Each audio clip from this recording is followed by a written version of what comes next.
What's up everyone and welcome back to the MMA Zone. Today, let's get started with MMA community roasts Joe Rogan for comments. After Leon Edwards' win over Colby Covington in the main event of UFC 296, Joe Rogan was quick to state on the broadcast that the champ isn't truly the best in the world until he fights Shavkat Rakhmonov or Belal Muhammad, justifying his statement by pointing to Muhammad's fight with Leon Edwards leading up to the eye poke.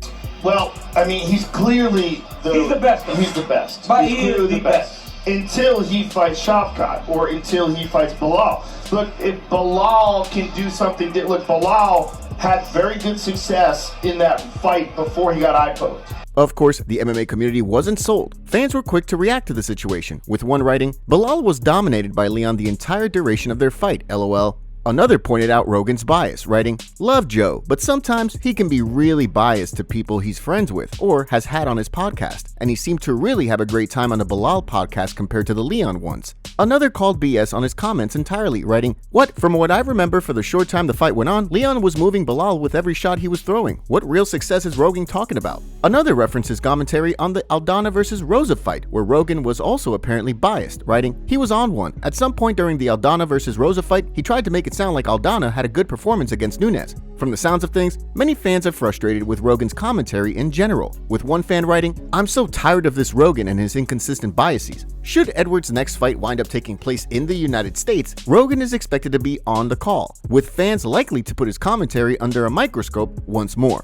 Next up, let's take a look at Robert Whittaker responds to Sean Strickland comments. Leading up to the UFC 296 card, the promotion held their seasonal press conference, where Sean Strickland and Dricus du Plessis traded barbs. During the back and forth, Strickland took aim at du Plessis' win over Robert Whittaker, which many view as the biggest win of his career. During a recent episode of this MMA Arcade podcast, the former champ responded to Strickland downplaying his skills and reducing his game to merely a blitz attack. I don't think it was smack talk, to be honest. He just off-commented how downplayed my abilities. And, well, I don't expect him to pump tires, to be honest. And, yeah, I don't think I'm as one-dimensional as he says. You know, I think my blitz is a strong part of my game.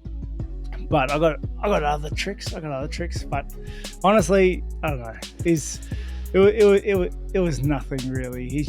As Whittaker also notably stated, he believes that the scuffle that took place between Strickland and du Plessis may have been staged. However, given the personal nature of the verbal jabs between the pair, that doesn't appear to be the case. With the former champ looking to get back in the win column in the new year, if Strickland continues to sit atop the division, we may get a chance to see whether Whittaker has more for the champ than his karate-style blitz. Next up, let's take a look at Kamaru Usman disrespects Conor McGregor. While in attendance at the Ngannou vs. Fury fight in Saudi Arabia, Conor McGregor stated that he was being kept from making a living fighting, likening his current state to that of Alexander Volkanovski, who admitted he was in a funk prior to stepping in to fight Islam Makhachev on short notice. Although there have been no indications from the UFC brass as to when McGregor will be returning to the octagon, former welterweight champion Kamaru Usman doesn't feel as though the former champ will ever touch UFC gold again. Speaking in a recent appearance on Patrick Bet-David's Valuetainment channel, he assessed the state of McGregor's career, echoing a sentiment shared by Dana White. But now, you just woke up in silk sheets. You're like, you know what? I'm good. I'm just going to go to the 10 a.m. training. That's good. I don't need to run at 6 a.m. I'll go to 10 a.m. training. So when you're doing all that, you know, everyone's starting to catch up. Now it makes it difficult. Like, do I plug back in? Can I plug back in? So that decision to plug back in to be able to get back up there, that's very difficult to do when you don't have those. You know, you're not hungry. You know, you had steak last night. Despite no date being set for McGregor's return, the Irish Star's manager recently indicated that their team is pushing for a return at UFC 300 in April. Now, let's shift gears and take a look at UFC Fight Updates. As we continue the multi-week layoff before Ankalaev vs. Walker 2 on January 13th, let's take a look at some UFC Fight Updates, starting with an update to UFC Vegas 84, where Yana Santos has been forced out of her scheduled scrap with Norma Dumont. Multiple outlets, including MMA Junkie, reported the news, which also indicated that the UFC is currently seeking a replacement opponent for Dumont. That card will now also play host to a fight between Matthew Semmelsberger and Preston Parsons, after Basil Hafez was forced off the card.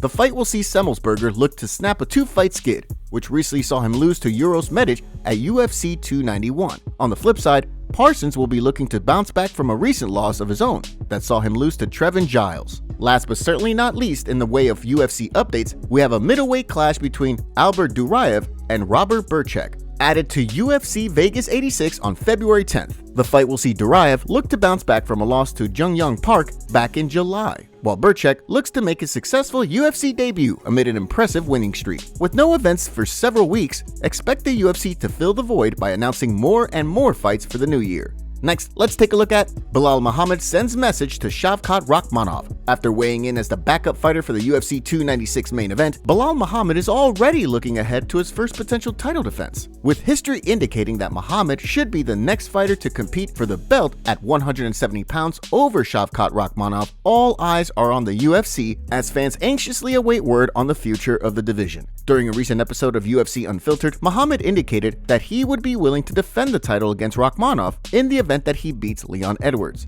You could sit there, there's only one other guy in the division that should be up there, and that's Shavkat. But he just beat Wonderboy, and I dominated Wonderboy before him 2 years ago. And after Wonderboy, I beat 2 other top 5 guys. So no disrespect to him, he's an amazing fighter. Let me and Leon fight, I'll give him the next shot. I'm not going to be that champion that sits down and calls for Conor McGregor or somebody like that. I want to fight the best guys in the world. Given that Muhammad hasn't lost in 5 years, the MMA community seems largely in agreement that he deserves the next crack at the title. After Edwards' coach indicated on the MMA Hour that he would like to see Gilbert Burns get the next crack at the belt, Muhammad took aim on social media, writing, "So this is how Leon learns his ducking technique." Michael Chiesa summed up the general sentiment of the MMA community, writing, "No disrespect to Coach Lavelle, but Belal is next in line. His logic makes no sense. Belal is on a 10-fight win streak, stepped up on short notice, and beat Burns in a 5-round title eliminator, plus he weighed in as the backup for 296. People need to accept the fact that Belal is next." Muhammad's manager, Ali Abdelaziz, also notably weighed in on the situation, concluding that, at the end of the day, what Edwards and his team want doesn't matter. He wrote, "Edward team really fear at Bully B170, but their opinion don't matter. Is only one guy matter, Dana White, and he already gave his word." Based on Abdelaziz's terribly written post, it sounds as though Muhammad is in fact the next man up for a crack at the belt, despite rumblings of him getting passed up. Next, let's take a look at Paddy Pimblett reveals UFC plan for 2024. After returning from ankle surgery and picking up arguably the biggest victory of his career over former interim champion Tony Ferguson, Paddy Pimblett is eager to keep the momentum rolling in the new year. Despite that, with twins on the way in April, it sounds as though fans will have to wait until the summer to see the streaking Scouser in action. During a post-fight interview with John Anik on ESPN, Pimblett shed light on his 2024 plans. I wanted to fight on UFC 300, but then when Dana announced it the other day, he said April 13th, didn't he? The twins are due between the 12th and the 17th. If he would have said a week earlier, I might have been able to come out to Vegas and fly home the next day for it and get home for the babies, but I can't risk missing the birth of my first children. I just want to fight someone above me, you know what I mean? Fight someone ranked now if I can, but with the twins coming, I'm going to spend some time with my pregnant wife, and then obviously I want to spend some time with my babies when they're first born. Although Pimblett got the W, Daniel Cormier wasn't impressed. He spoke on a recent episode of DC and RC, where he assessed the baddie's performance. It was a decision victory against Tony Ferguson, who lately has not been able to get to the final bell inside of his fights. Granted, he was fighting Michael Chandler and Justin Gaethje and Nate Diaz. He's fighting killers, right? But I just did not, I don't know, man. I don't think Paddy fought bad, but I think that he needed to do a little more. As Pimblett revealed, he's heard rumblings of a July card in Manchester. With the event just half an hour from his house, the baddie indicated that fans could potentially see him fight on that card. Next, let's take a look at Dan Hooker chokes out radio host with a triangle. Although Dan Hooker has once again been forced to the sidelines after re-breaking his arm in training, he seems to be making the most of his time away from the octagon. Recently, the Hangman made an appearance on the Morning Rumble, where he was asked to slap a triangle choke on one of the program's producers. After submitting the man once, Hooker then put him in 2 more triangle chokes, with the lightweight briefly choking the man out in the 3rd one. After coming to, the producer appeared mildly disoriented while he got his bearings.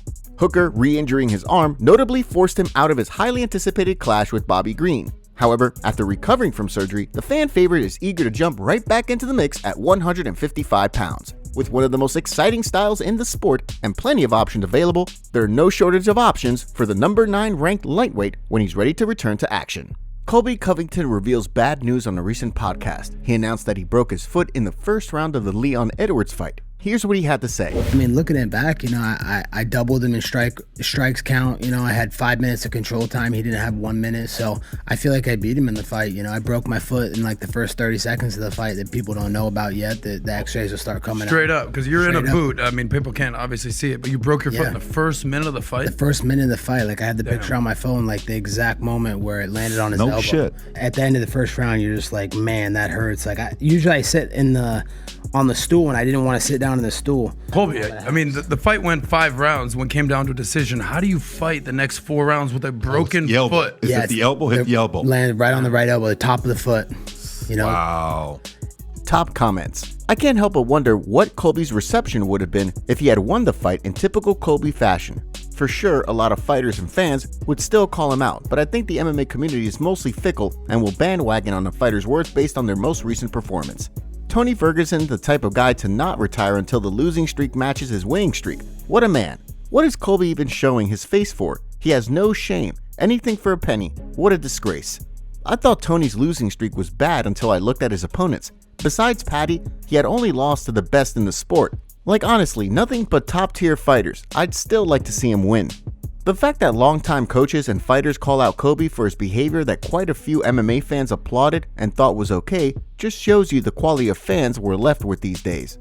Make sure to leave a comment and you might get featured in our next video. Thanks for watching. If you enjoyed, make sure to subscribe and turn on notifications to never miss any MMA news. Check out our video from yesterday if you missed it. See you tomorrow.